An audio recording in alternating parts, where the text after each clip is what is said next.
বাংলাদেশে 10 জন যদি ম্যাগনেট থাকে তার ভেতরে সে একজন। লক্ষ লক্ষ মানুষের কর্মসংস্থান তৈরি করেছে যে লোকটা, মাত্র আর 1টা ঘন্টা বাকি আছে, ওর ঘুম আসলো কি করে? কারারক্ষী আমারে কেঁদে কেঁদে এই কথাই বলছিল। ওর বাড়ি মানিকগঞ্জে, তোরা বালি না কি নাম যেন। বলছে হুজুর এই দৃশ্য দেখে দেখলাম ঠিক লোকটা ঘুমিয়ে গেল, 2 ঘন্টা পরে ডেকে দিলাম, উনি উঠে গোসল করে ওযু করে এশার নামাজ পড়ে নফল নামাজ পড়ে আমারে বলছে এবার চলেন। নতুন জামা কাপড় পরেছে, মনে হচ্ছে শ্বশুর বাড়ি যাবে। আল্লাহ পাক বলেন ফেরেশতাদের দিয়ে ওর কানের কাছে বলি, তোর কোনো চিন্তা নেই, তোর ছেলে গুম হয়েছে তাতে কি, তোর স্ত্রী আছে, তোর বিভিন্ন ব্যবসা প্রতিষ্ঠান আছে, সব আল্লাহ নিজের কুদরত দিয়ে দেখবে। আমি বিশ্বাস করেছি, কারণ ওই অবস্থা না হলে কোনোদিন একটা মানুষ এই মুহূর্তে ফাঁসির দড়ির দিকে যাওয়ার কথা না, এমনকি 2টা ঘন্টা ওর ঘুমও আসার কথা না। জেলখানায় সবচাইতে বেশি লাগে আমি জানি এই 3টা বছরে ঘুমের বড়ি, কারণ ঘুম আসতে চায় না। 24 ঘন্টা তো কোনো কাজ কাম নেই, শুধু বসে থাকা। এই লোকটার কাছে যদি আল্লাহর এরকম কিছু না আসতো, বলেন আপনার বিবেক দিয়ে ওর ঘুম আসার কথা? আয়াতের পরবর্তীতে আল্লাহ বলেন আবশিরু বিল জান্নাতিল্লাতী কুনতুম তুআদুন। জান্নাতের সুসংবাদ গ্রহণ করো, যার ওয়াদা আল্লাহ তোমাদের সাথে করেছে। দিনাজপুরবাসী আমি যেটা বোঝানোর জন্য পর্যন্ত এসেছিলাম, হযরতে ইউসুফ নবী কিন্তু চেষ্টা করার পরে আল্লাহর রহমত তিনি পেয়েছেন। কথা বলেন ঠিক কিনা?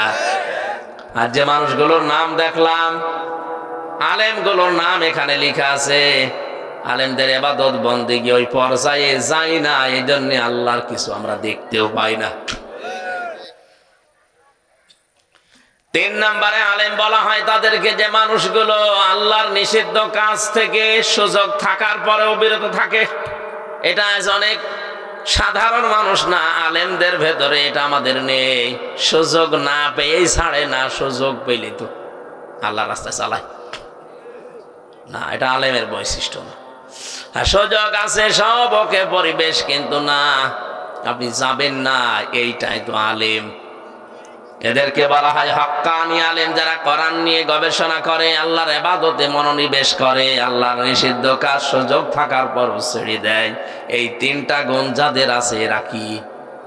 আরো জোরে বলেন। এরা সাধারণ ভাবে আলেম, কিন্তু হক্কানি আলেম না।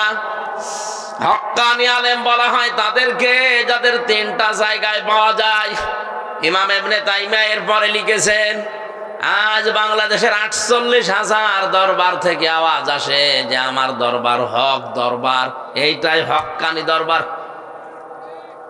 আরে হক্কানি দরবার হতে হলে হক্কানি আলেম দাবি করলে আপনাকে 3টা জায়গায় পাওয়া যাবে। ইমাম ইবনে তাইমিয়া বলেন হক্কানি আলেমদেরকে আপনি যদি দেখতে চান তাহলে কবরে যান, মাটির নিচে পাবেন। কথা বলেন না কেন? ইমাম আবু হানিফা কি ছিলেন? হক্কানি আলেম। কি ছিলেন? জেলখানায় 8 বছর জেলে থাকার পরে তাকে বিষ দিয়ে মেরে ফেলেছে। ইমাম মালিক রাহমাতুল্লাহ আলাইহি 42 দিন রিমান্ডে ছিলেন, তার এই হাত বাহু থেকে ডিসকানেক্ট হয়ে গিয়েছিল, যে পেছনে বেঁধে রাখে হ্যান্ডকাপ দিয়ে। আমিও প্রায় 11 ঘন্টা পেছনে হ্যান্ডকাপ দিয়ে চোখ বেঁধে মাথায় দড়ি দিয়ে টাঙিয়ে রেখেছিল 11 ঘন্টা। দুপুর 2টা থেকে শুরু করে রাত 11টা পর্যন্ত। নামাজও ওই শুধু ইশারায়, কোন জায়গায় যেন নিয়ে গেল কিছুই জানি না। মাঝে মাঝে আওয়াজ আসে খাড়া হন, আমি তো খাড়া হয়ে আছি, কারণ মাটিতে আমার পা নেই। বলেন তো আমি আর যাই হয়ে দেশে একজন পরিচিত মানুষ কিনা? কথা বলেন না কেন? আমার নামের আগে অন্তত ভাঙ্গাচোরা একটা আলেম লেখা আছে কিনা? আপনি নিজেও জানেন যে কারণে নিয়ে আসলাম, এই কারণের সাথে কিছুই নেই। কোন কারণে আপনি পেছনে হ্যান্ডকাপ দিয়ে, তা ওটা লাগলে আবার হাত কেটে যায়। মাজায় দড়ি দিয়ে মনে হচ্ছে কুকুর শ্রীগাল গরুর গলায় দড়ি দিয়ে নিয়ে যাচ্ছে। আল্লাহ এই দৃশ্য দেখে না, কারণ উনি এখন অন্ধ। হ্যাঁ, 3 নম্বরে হাক্কানি আলেম আমরা জানি মোসাদ্দেদে আল-ফেসানি রহমতুল্লাহ আলাইহি। আমি যত হাক্কানি আলেমের জীবনী পড়েছি অধিকাংশ দেখবেন এখন মাটির নিচে। 2 নম্বরে হাক্কানি আলেম পাওয়া যায় জিহাদের ময়দানে, 3 নম্বরে পাওয়া যায় জালেমের জেলখানা।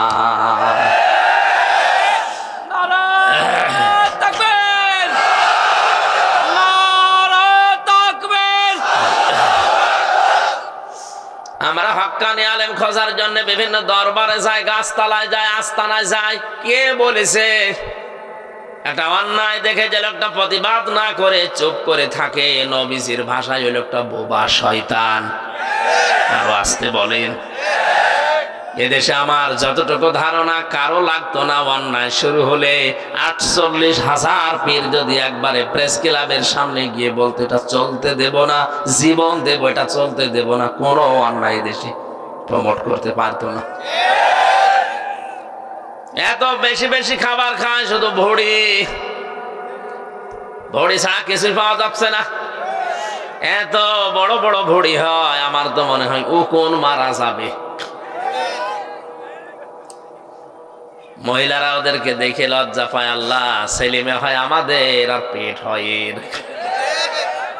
কি পেট দাও, আখেরই পেট বানিয়েছে। যাই হোক, এই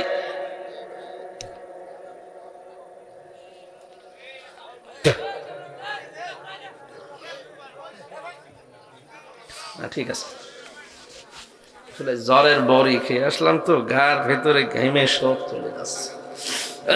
আবার বাতাস করলে তো ঝামেলা, গলা বসে যাবে।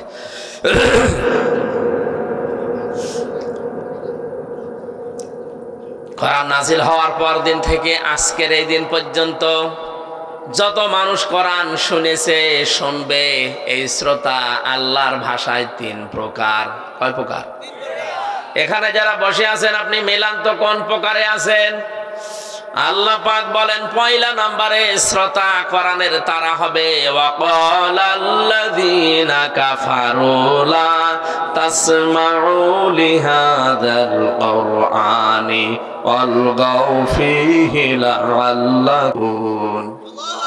সূরা হামিম সেজদা 24 নম্বর পারা 18 নম্বর পৃষ্ঠার 10 নম্বর লাইনে 26 নম্বর আয়াত। এটা আল্লাহ পাক বলেন, হে নবী, কাফেরেরা কোরআন শুনবে না, শুনতেও দেবে না। যেখানে আয়োজন হবে ওরা হট্টগোল করে, গন্ডগোল করে, বিশৃঙ্খলা সৃষ্টি করে বন্ধ করে দেবে। আর ওরা মনে মনে মানুষকে বলবে কোনো চিন্তা নেই, বন্ধ করো, গালেব হওয়া যাবে। যদি বিজয়ী হতে চাও তাহলে কোরআনের আলোচনা বন্ধ করো, কোরআনের তাফসীর যেখানে হয় ওটা বন্ধ করে দাও, তাহলে বিজয়ী হবে তোমরা। এই সিদ্ধান্ত কাফেরদের। কাদের? আরো জোরে বলেন, কাদের? কোরআনে কারিমের অনুষ্ঠানগুলো আজ বাংলার বিভিন্ন প্রান্তে যারা বিভিন্ন সোতানাতা ওসিলা দিয়ে বন্ধ করে দিচ্ছেন, আল্লাহর কসম আপনিও কাফের। আপনার নামের আগে যতই মুসলমান লেখা থাক, আর আপনার ওই যে কাঁটা আছে আগা, মনে করছেন আগা কাটা, আমি মুসলমান না। আগা কেটে দিলে মানুষ মুসলমান হয়, তাহলে ছাগল কি ছাগল মুসলমান না? আপনি তো মুসলমান ঠিক ওই ধরনের ছাগলের মতো। তাহলে কোরআনের প্রথম শ্রোতাই হচ্ছে কাফেরেরা। কোরআন শুনলে বাধা দিত। এখন যদি বলেন না, ও হাজী সাহেবের নামের আগে মোহাম্মদ লেখা আছে, আরে ভাই ও হজ করে এসেছে কাবা শরীফ থেকে, আর কাবার সভাপতি ছিল আবু জেহেল। ও তো শুধু একবার হজ করে চলে এসেছে, আর ওই ঘরের সভাপতি ছিল। কোরআনের শ্রোতা 2 নম্বরে তারা, ওরা শুনতেও আসে, বিশ্বাসও করে। আমির হামজা বানিয়ে বলবে না, আল্লাহর কথাই বলবে, শোনেও মন দিয়ে। ওয়াইযা কিলা লাহুম তাআলাউ ইলা মা আনজালাল্লাহু ওয়া ইলার রাসূলি রাআইতাল মুনাফিকিনা ইয়াসুদ্দুনা আনকা সুদুদা। সূরা নিসা 5 নাম্বার পারা 7 নাম্বার পৃষ্ঠার প্রথম নাম্বার লাইনের 61 নাম্বার আয়াত। এটা ফি জিলালিল কোরআন তাফসিরে আছে।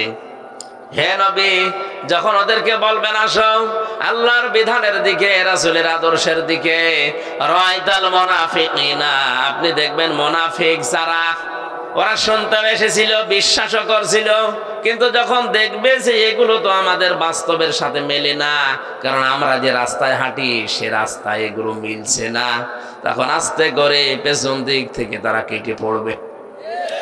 এগুলো নির্ভেজাল টাটকা মুনাফিক। মোনাজাতের আগে দেখেন কোনটা ওঠে না, তাহলে একেবারে ওঠাউঠি করার দরকার নেই। আমি গুণ বললাম, 3 নম্বরে কোরআনের শ্রোতা তারা।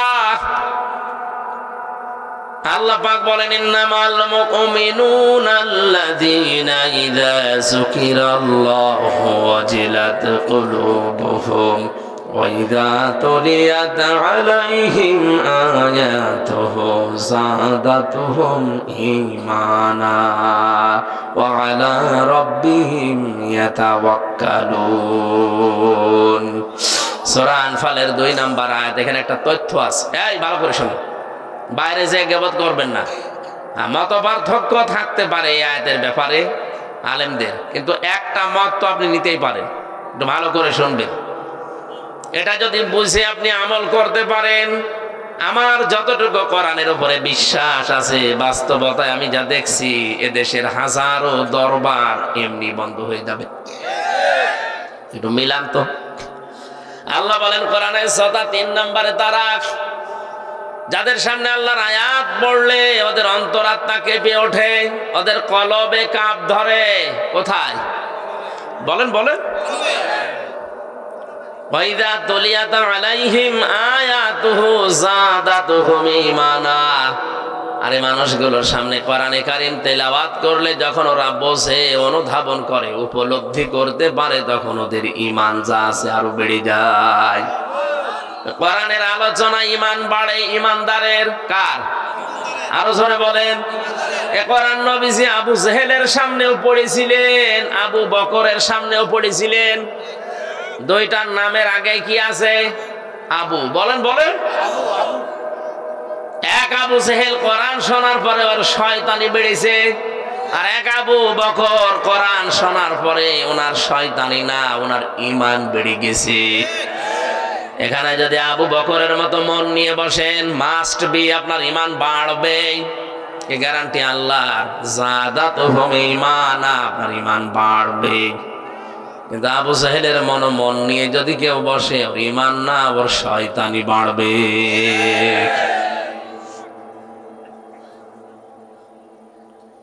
আমরা জানি পৃথিবীতে যদি কাউকে জিনে ধরে, ভূতে ধরে, পরিতে ধরে, আমরা দেখি তাকে সূরা নাস, ফালাক, আয়াতুল কুরসি পড়ে ফু দিলে চলে যায়।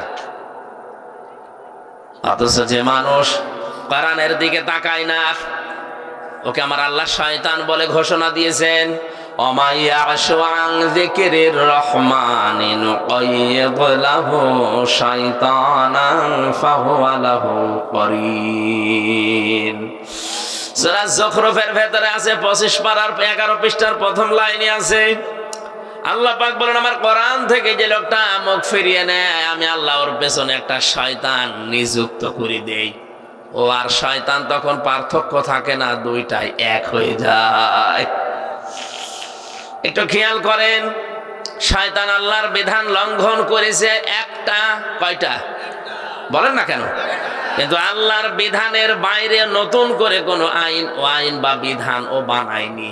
আল্লাহ বলেছিলেন সেজদা দেয়নি, এতটুকুই। কথা বলে না কেন? ওকে আল্লাহর আইনের বিরুদ্ধে নতুন করে কোনো আইন বানিয়েছে? বলেন বলেন না। ওর দোষ ছিল একটা, যে মানে নাই আল্লাহর একটা বিধান। এই জন্য আল্লাহকে মারদুদ, শয়তান, রাজিম, কত কিছু বলে জান্নাত থেকে দূর করে দিয়েছে। দুইটা জিনিস থেকেও বঞ্চিত, কোনোদিনও ক্ষমা পাবে না, কোনোদিন জান্নাত পাবে না। একটা বিধান শুধু মানে নাই, নতুন করে কোনো কিছু ওই বিধানের বাইরে তৈরি করতে যাবে, করে নাই। কিন্তু যে মানুষ আল্লাহর শ্রেষ্ঠ সৃষ্টি দাবি করার পরে আল্লাহর আইন মানে না, আল্লাহর এগেনস্টে নতুন করে আইন বানিয়ে পরিবার সমাজ রাষ্ট্র চালাতে চায়, এটা তো শয়তানের দাদা। জিন শয়তান আয়াতুল কুরসি নাস ফালাক পড়লে চলে যায়। আর এরকম শয়তান যারা আছে এদেরকে পুরা কোরআন পড়িয়ে ফু দেবেন। সুতরাং আল্লাহর আইনের বিরুদ্ধে যারা আইন বানাচ্ছেন, আল্লাহর কোরআনের এগেনস্টে যারা নতুন নতুন নিয়ম নীতি বানিয়ে দুনিয়ার মানুষকে শান্তি দিতে চান, শান্তি আপনি দিতে পারবেন না, আর অশান্তির দাবানাল চলবে। এর একটা প্রমাণ এই শরীফ থেকে শরীফা। আপনি হাতে টের পাচ্ছেন না কোথায় যাচ্ছে এটা?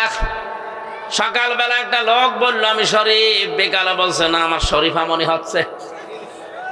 আপনার মনে হোক, এ পর্যন্ত থাকলেও তো ছিল।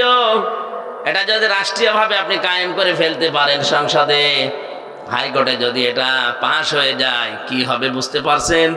ও বিকাল বেলা বলবে আমি তো শরীফা, আমার এই মহিলা হোস্টেলে সিট দেন। কি কথা বলেন? দেওয়া লাগবে। আপনি যদি বলেন না দেব না, আপনার এগেনস্টে মামলা হবে। এখন যে মহিলা হোস্টেলে আপনার মেয়ে আছে, আপনার বোন আছে, আপনার ফুফু আছে, যতই শরীফা দাবি করুক না কেন, মাল তো শরীফ, মাল শরীফ না।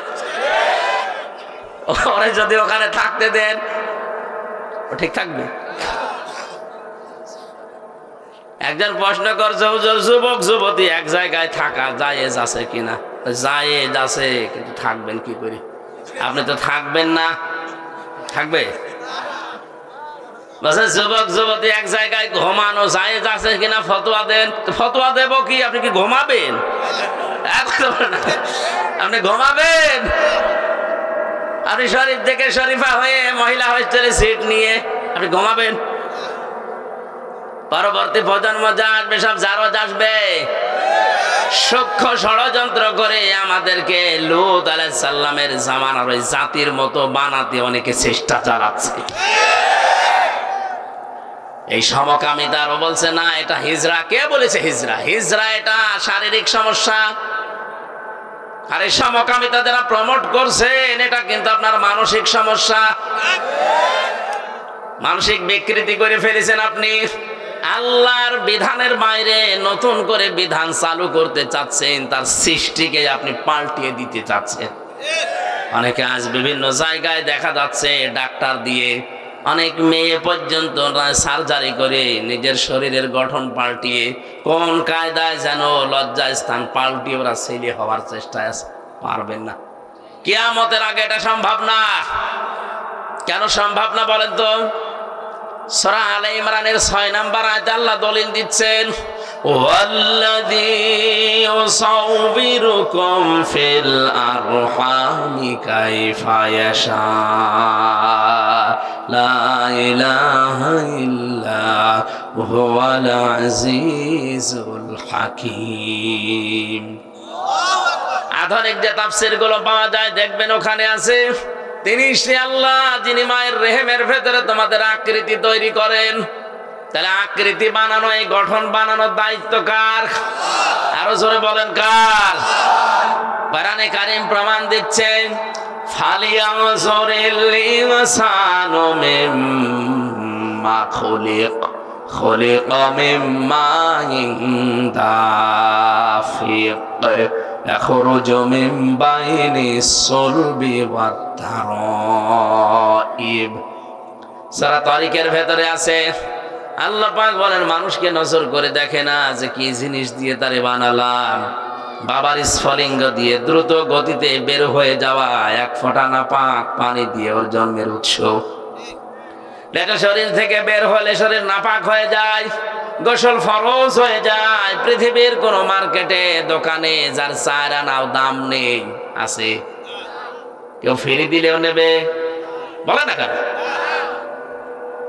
এটা বের হওয়ার সঙ্গে সঙ্গে মায়ের রেহেমের ভেতরে যখন যায়, বিজ্ঞান এখন প্রমাণ করছে এক একটা ফোঁটার ভেতরে কমপক্ষে 40,000 মানুষ বানানোর ক্ষমতা আছে। বাবার স্ফলিঙ্গ থেকে মায়ের রেহেম পর্যন্ত যেতেছে, জরায়ুর সাথে ধাক্কা লেগে দেওয়ালের সাথে তাল লেগে অনেকে পুড়ি মারা যায়।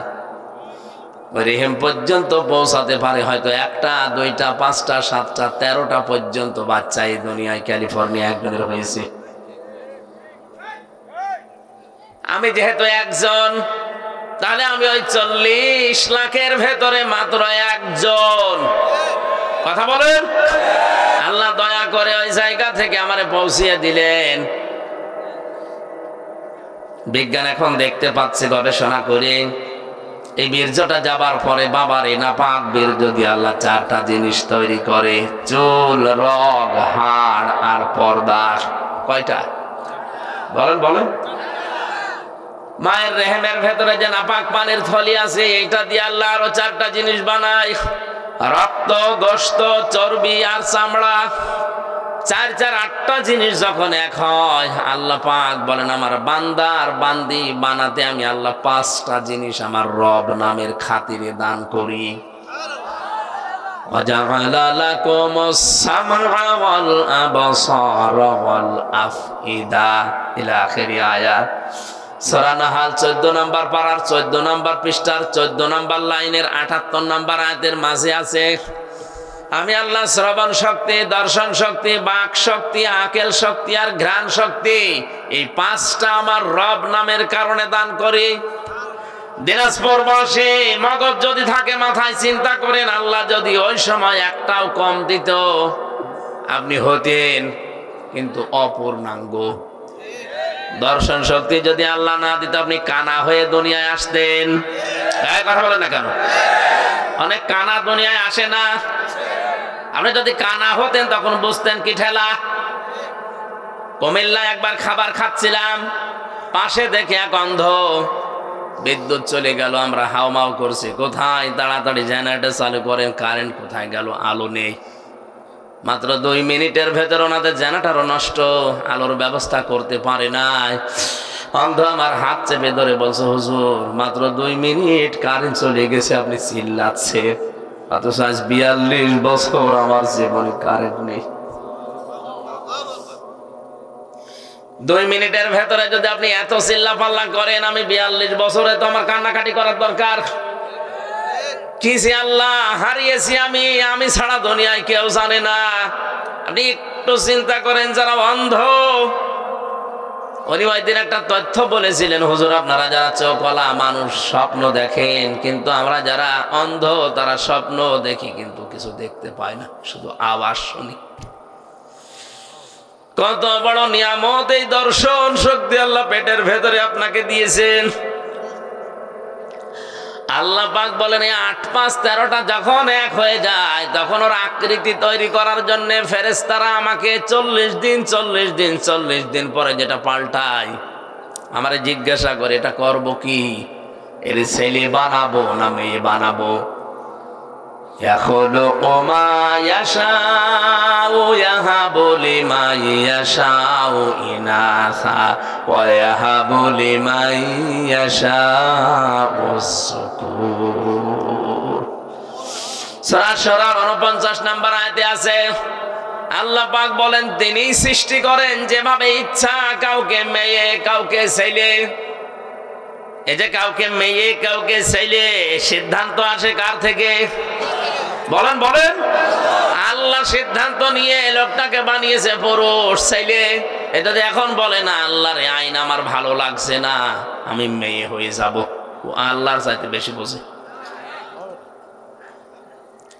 সুতরাং পাগলামি যারা করছেন আপনারা থামেন। আপনারা কোন উদ্দেশ্যে করছেন কেউ ধরতে না পারলো, আলেমরা ধরে ফেলেছে। জাতিকে আপনারা আল্লাহর গজবে ফেলার জন্য চেষ্টায় আছে। লূত নবীর জামানায় এই গোনাটা চালু হওয়ার কারণে আল্লাহ তাদেরকে ধ্বংসই শুধু করেননি, ওই জায়গাটা ডেড সি, মৃত সাগর বানিয়ে দিয়েছে জর্ডানে। এখনো পৃথিবীর ইতিহাসে আছে না নেই? ওখানে কোনো কিছু ডোবে না, সব বেশি থাকে। আপনি নিজে দেখে আসেন। এই গজবের যদি বাংলাদেশেও গ্রাস করে আর চালু হয়ে যায়, আল্লাহর কসম এই সমকামিতার কারণে বাংলাদেশটা আল্লাহ ডুবিয়ে দিতে পারে। এমনিতে ডোবার ভেতরে আছি আমরা। কক্সবাজারের যে বিশাল সমুদ্র, আমার মনে হয় 50 হাত উঁচু হয়ে যদি একবারে পানি আসে, এই দেশটা আর খুঁজে পাওয়া যাবে না। আপনি কার ভরসায় এ কাজ করেন? একটু ভয় আসে না মনের ভেতরে?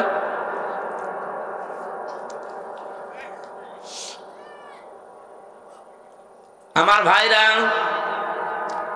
কোরআনে কারীম থেকে তাফসীর আকারে যে কথাগুলো বলার জন্য আপনারা লিখে দিয়েছেন তাফসীরুল কোরআন মাহফিল, আমি 2 জায়গা থেকে 2 রকম আয়াত পড়েছি। রহমানের বান্দা কারা দুনিয়াতে তাদের 12টা গুণ অর্জন করা লাগে, আর বিশ্ব নবী মুহাম্মদুর রাসূলুল্লাহকে আল্লাহ সতর্ককারী হিসাবে কি করতে পাঠালেন। এই যে মাস চলছে শাবান মাস, এই মাসেও কিছু সতর্কীকরণ আছে, কিছু কাজ আছে। আমরা অনেকেই মনে করি সবে বরাত মানে এই শাবান মাস, না। এখানে প্রায় 5টা শিক্ষা আমাদের দেওয়ার জন্য শাবান মাস বছরে বছরে আসে। আজ আমার 33 বছর বয়স, প্রতি বছরে মাসটা কিন্তু আমার জীবন থেকে চলে যায়, একটা শিক্ষাও আমরা নিতে পারি না। হ্যাঁ, নিয়েছি শুধু খাওয়া। কথা বলে না কেন? এ দেশের যত ইবাদত বন্দেগী আমরা দেখতে পাচ্ছি অধিকাংশ গুলোই খাওয়া ভিত্তিক। সবে বরাতে খাওয়া, সবে কদরে খাওয়া, সবে মেরাজে খাওয়া, মানুষ মরে গেলে খাওয়া, জন্ম হলে খাওয়া। এই কথা বলছেন, খাওয়া ছাড়া কোন ইবাদত আছে আপনি দেখান? নেই। আর মুসলমানদের আর কিছু জানা না থাক, কি করে খাওয়া লাগে 2 নাম্বারই করি, এটা ভালো জানে। যে থাকা অবস্থায় আমার দাদা মারা গিয়েছিল, একবার বলছিল একটা গল্প, এক লোক মুসলমান, খ্রিস্টান আর ইহুদি 3 জন মিলে বন্ধুত্ব করে দোস্তি করে বেড়াতে গেছে। সন্ধ্যাবেলায় 3টা 4টা রুটি কিনে বলছে আমরা খেয়ে নেই। 3 জন 3টা খেয়ে আর একটা আছে। ইহুদি খ্রিস্টান বলছে আমরা তো এখন খেলাম, এটা রেখে দাও, পরে ক্ষুধা লাগলে খাওয়া যাবে। মুসলমান বলছে না, আসো টেনে ছিঁড়ে ভাগ করে খেয়ে ফেলি, ওর ধান্দা শুধু খাওয়া। খ্রিস্টান বলছে না, এখন ঘুমাও, রাতের বেলা ঘুমের ভেতরে যে আশ্চর্য স্বপ্ন দেখবে সেই রুটি খাবে। মুসলমান বলছে এবার ঠিক আছে, ঘুমাও। ওরা 2 যখন ঘুমিয়েছে, ও উঠে রুটি খেয়ে মুখ মুছিয়ে এবার ঘুমিয়েছে। ইহুদি ডাক দিয়ে বলো, ভাইরা ওঠো, আমি আশ্চর্য স্বপ্ন দেখলাম। কি? আমি দেখি আমার নবী মুসা আলাইহিস সালাম 6ষ্ঠ আসমানে আমারে ডাক দিল, উম্মত তোর উপরে আমি খুশি, ওই যে রুটি আছে তুই খাবি। এত উপরে নিয়ে আমার নবী যদি আমারে বলতে পারে এ রুটি আমার, রুটি আছে। খ্রিস্টান বলছে তোমার স্বপ্ন হইল, আমার নবী ঈসা আমারে ডাক দিয়ে বুকের সাথে বুক মিলিয়েছে, কপালে চুমা দিয়ে বলে উম্মত তোর জীবনের উপরে আমি খুশি, ওই যে রুটি আছে তুই খাবি। রুহুল্লাহ বলা হয় যাকে এত বড় পাওয়ারফুল নবী, বাবা ছাড়া দুনিয়ায় এসেছে, এই নবী আল্লাহর ছেলে বলে আমরা জানি। সুতরাং রুটি আমার। মুসলমান তো ওঠে নাও, জেগে ঘুমাচ্ছে। আরে চিমটি দিয়ে তুলেছে, ওঠ, রুটি আর নেই। অত জানে রুটি আছে কি নেই। শেষে ওইটা বলছে তোমাদের স্বপ্ন আমি সব শুনেছি, এটা স্বপ্ন হইল। তোমরা যখন ঘুমিয়ে আছো, আমি দেখি বিশাল এক দৈত্য দানব বড় এক মগর নিয়ে আমার সামনে এসে বলছে, এই মুসলমান, জীবন যদি বাঁচাতে চাস রুটি খা। আমি করবো কি? জীবন বাঁচানোর তাকিদে রুটি খেয়ে ফেলিস। ইহুদি খ্রিস্টান বলে, ভাই এত বড় বিপদ গেল, ডাকতে পারলে না? ডাকবো কি করে? একজন আছে 5ম আসমানে আর একজন 6ষ্ঠ আসমানে, আমি তো খুঁজে পাইনি। খাওয়া কি করে লাগে আমরা অন্য কিছু না জানলে এই ধান্দাটা ভালোই জানি, খালি খাওয়া, খাওয়ার উপরেই চলছে। অথচ মুসলমানদের যে 2টা দিবস আমরা জানি, ঈদুল আজহা, ঈদুল ফিতরে, শুধু খাওয়া না, আগে খাওয়াবেন এরপরে খাবেন। কি? ঈদুল ফিতরে আপনি নিজে 1 মাস রোজা রাখার পরে মরণের খাওয়া খাবেন, হবে না। আগে যাকাত দেন, ফিতরা দেন, দান করেন, সেমাই কিনে দেন, গরিব মানুষ খাবে, হাসবে, ওর হাসি দেখে আপনি হাসবেন। ঈদুল আজহাতেও তা জবাই করে আপনি পশু খেয়ে ফেলবেন, হবে না, আগে গরিবকে পৌঁছিয়ে দেন। গরিবের সন্তানগুলো খাবার খাবে, হাসবে, ওর আনন্দ দেখে আপনি আনন্দ করবেন।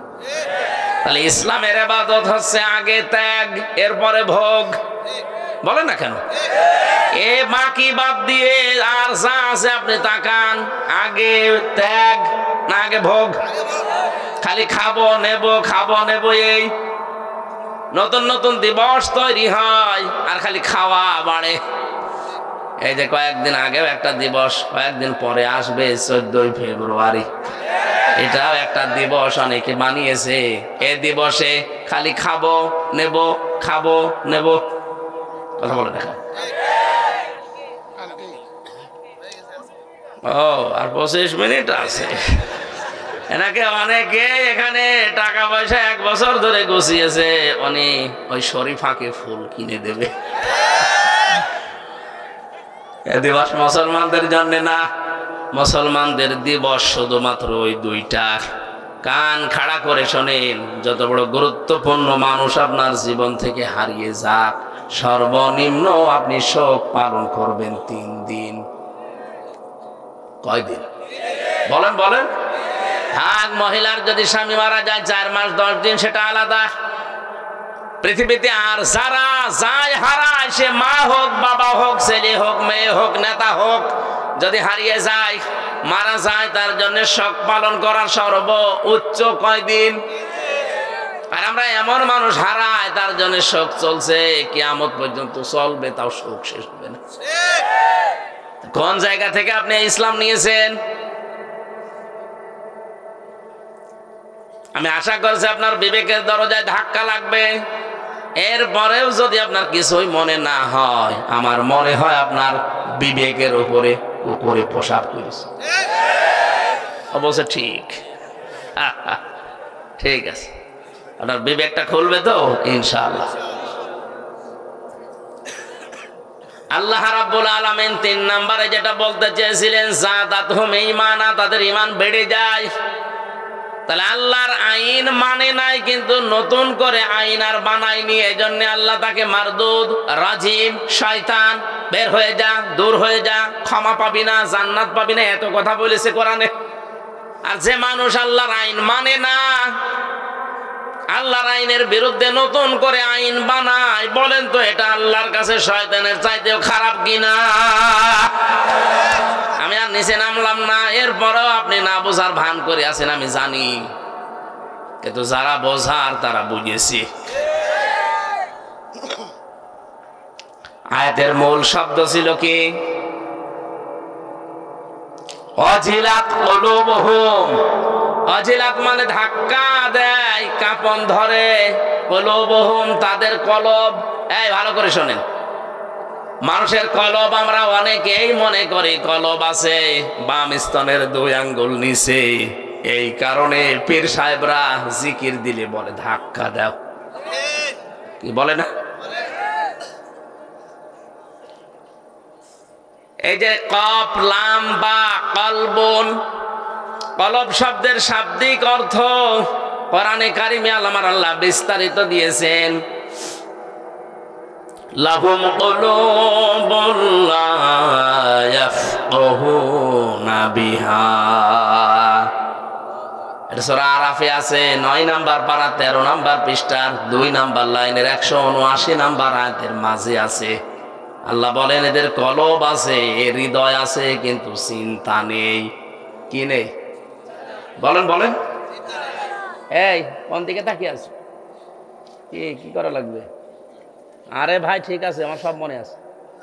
আগে ভালো করে শোনেন, আমি প্রশ্ন করবো পরে, যদি বলতে না পারেন আপনি এখানে বসাচ্ছি আমি।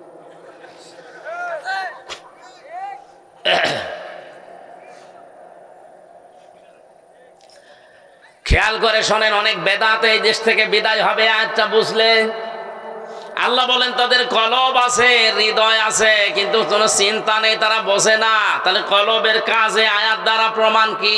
চিন্তা করা, বোঝা, কি করা? বলেন। আমরা যেটা বলেছি বাম স্তনের 2 আঙ্গুল নিচে এটা আছে, এখানে যদি আপনি ধাক্কা দেন তাহলে পরিষ্কার হবে, আপনি ভালো হয়ে যাবেন। হাদিস বলা হয় এখান থেকে দলিল দিয়ে, আলা ইন্না ফিল জাসাদি মুদগাতুন ইদা সালুহাত সালুহাল জাসাদু ওয়া ইদা ফাসাদাত ফাসাদাল জাসাদু আলা ওয়াহিয়াল কলব।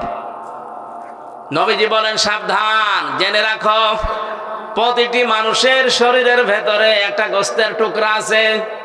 আমি আলেমদেরকে বলছি আলা ইন্না ফিল জাসাদি, নবীজি কিন্তু আলা ইন্না ফিল সদরি দেয়নি, দিয়েছে যে বুকের ভেতরে, আলা ইন্না ফিস সিররি মাথার ভেতরে।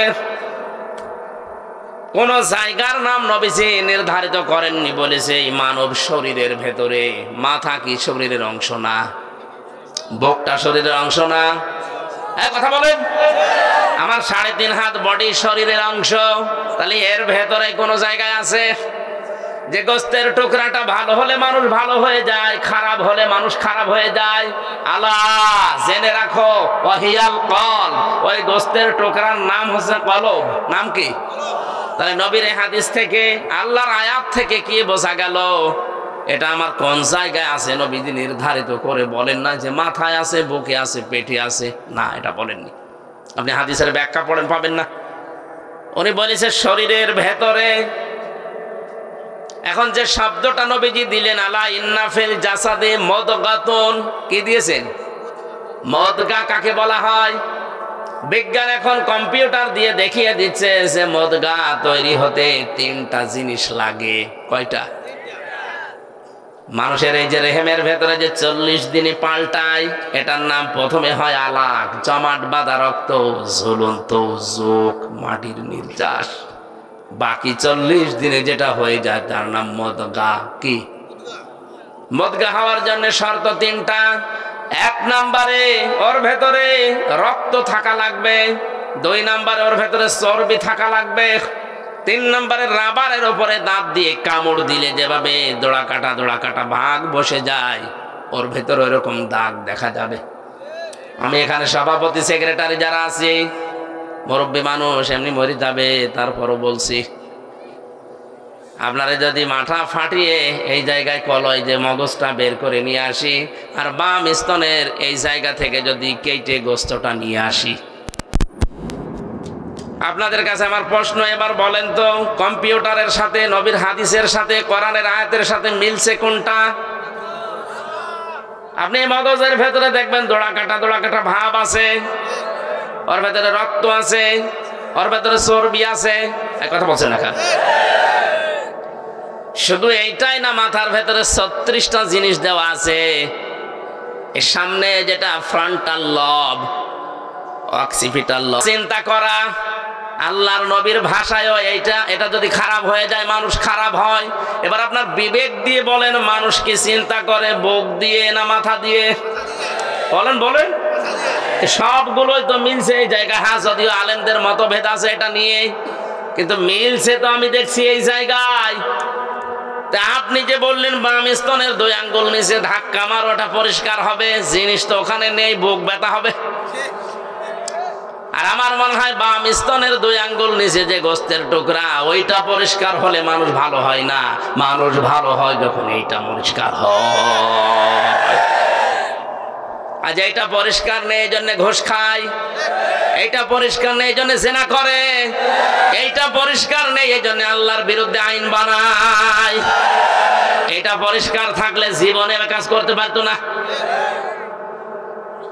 কোরআনের শ্রোতা 3 নম্বরে তারা যারা কলব ধাক্কা দেয়, ঝালঝালা পয়দা হয়, শরীরের পশমগুলো খাড়া হয়ে যায়। ওয়াইদা সামিউ মা উনজিলা ইলার রাসূলি তারা আ'য়ুনাহুম তাফিদু মিনাদ দাম'i মিম্মা আরাফু মিনাল হক ইয়াকুলুনা রাব্বানা আমান্না ফাকতুবনা মা'আশ শাহিদিন। সূরা মায়েদা 7 নাম্বার আর প্রথম নম্বর পৃষ্ঠার প্রথম নাম্বার লাইনের 83 নাম্বার আয়াত এটা। হে নবী, আপনি যখন কোরআন শোনাবেন মানুষদেরকে, যারা আপনার বক্তব্য বুঝতে পারবে, উপলব্ধি করবে, দেখবেন ওদের চোখ দিয়ে পানি পড়ছে। কোরআনের আলোচনায় সবার চোখে পানি আসে না, আমরা তো বুঝেই না হাতে পানি আসবে কি করে। কোরআনের শ্রোতাদের বৈশিষ্ট্য 3 নাম্বার এটা, ওয়ালা রাব্বিহিম ইয়াতাওয়াক্কালুন। কোরআন শুনে বুঝে উপলব্ধি করে বাড়ি যাওয়ার সময় সিদ্ধান্ত নেয়, জীবন চলে গেলেও আল্লাহর উপরে ভরসা আমি শেষ করব না। জোরে বলেন সুবহানাল্লাহ। তাহলে আমরা কোরআনের 1 নাম্বার শ্রোতা হতে চাই না, 2 নাম্বারও না, 3 নাম্বারটা হতে চাই। কথা বলেন। এই কোরআন থেকে আমরা তেলাওয়াত করলাম সূরা মুদ্দাসসিরের মাত্র 2টা আয়াত। জবান খুলে তাফসীর আকারে শোনার জন্য আল্লাহর কালাম পড়েন। আউযু বিল্লাহি মিনাশ শাইতানির বিসমিল্লাহির রহমানির রহিম।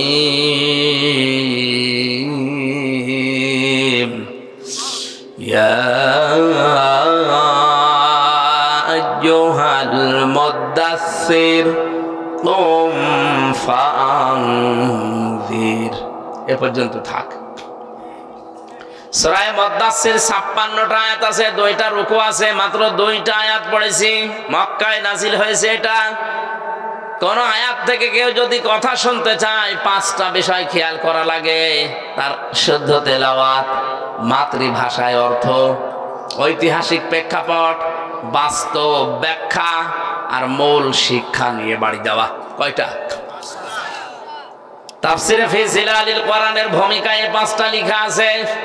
যে কোনো আয়াত থেকে কথা তাফসীর শুনতে হলে প্রথমে তেলাওয়াত করবেন শুদ্ধভাবে।